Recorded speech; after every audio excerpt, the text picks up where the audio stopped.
It's 2000 BC on Tai Mountain in Shandong. The emperor of ancient China approaches the throne of the God of Heaven. There he offers a sacrifice to atone for the sins of the people. There was a time when China worshipped a triune creator God. This God they understood to be the all-powerful, all-knowing God of heaven. The once strong worship of this God became a very weak memory in the years to come. Left with only the past cultural testimonies of the God they once worshipped, the Chinese people soon fell into thousands of years of darkness. China is one of the world's oldest civilizations.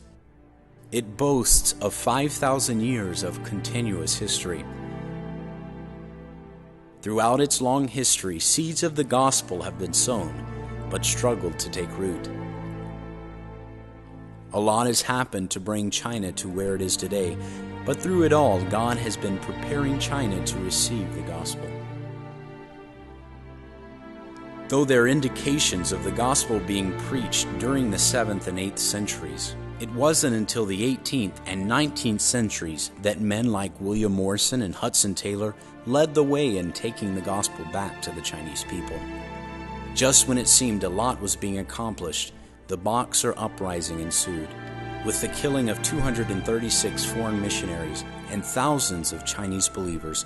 All surviving missionaries were forced to flee the country. In the following 50 years, missionaries began to return to China. They established universities, hospitals, and many churches. The number of Christians in China grew dramatically, and once again the gospel began to take root. In 1949, Christianity in China again was persecuted. The Communist Party, under the leadership of Mao Zedong, declared the propagation of any religion or faith illegal.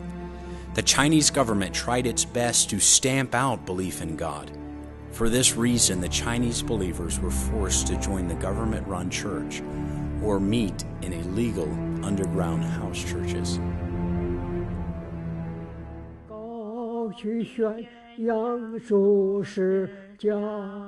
直到在烛台前见覆面，那时听他说忠心仆人。我们相信基督是教会的头，不论任何人团体都是教会的头。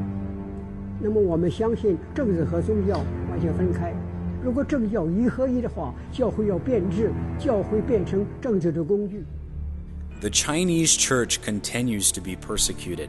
In recent years, the government has stepped up its attempt to abolish the underground church movement. Pastors have been imprisoned, churches raided, and many believers have been put under house arrest. Throughout these current attempts, the underground church has seemingly continued to grow. Sadly, many of these churches are without pastors or spiritual leadership of any kind. Because of a lack of godly leadership, the underground church has grown doctrinally weak and spiritually thirsty. For this reason, many young Christians and house church leaders are being led astray by false doctrine. The Chinese people have been left with no clear light of the gospel. Many of the underground house churches are without a true understanding of salvation. Without a light, China's vast population is without a hope of ever coming to a saving knowledge of the Lord Jesus Christ. I'm missionary Neil Ray. I was saved at an early age and had the opportunity and the privilege of growing up in Beijing, China as an MK. Spending 10 years of my life in China afforded me the opportunity to learn the language and to be involved in the ministry in China. It was during these 10 years that I began to see the need for someone to return to China and preach the gospel. I was called to preach at age 18, but it wasn't until my first year of college that the Lord confirmed in my heart that He wanted me to return to China. Like my husband, I also had the privilege of growing up in a pastor's home, where my dad led me to the Lord at a young age. I soon surrendered my life to do whatever the Lord asked me to do. As I stepped out by faith during my high school years and into Bible college, the Lord continued to work in my heart as He showed me His will step by step. When I met my husband in my senior year of college, I knew immediately that the Lord had called him to return to China. I began to pray that God would give me a heart for China also. Step by step, God has answered that prayer, as Neil's burden has also become my burden. When you think of China, you can't help but think of people. China is the world's most populous country. With a staggering 1.4 billion people, China makes up 1/4 of the world's population. 60 years of communism left 98% of these to know nothing more than atheism.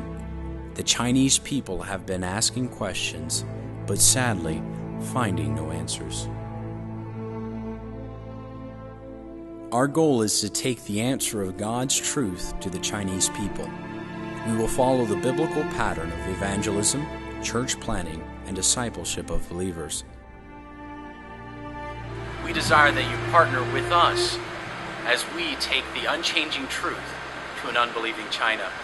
We desire your prayer and financial support as we endeavor to do what God has called us to do.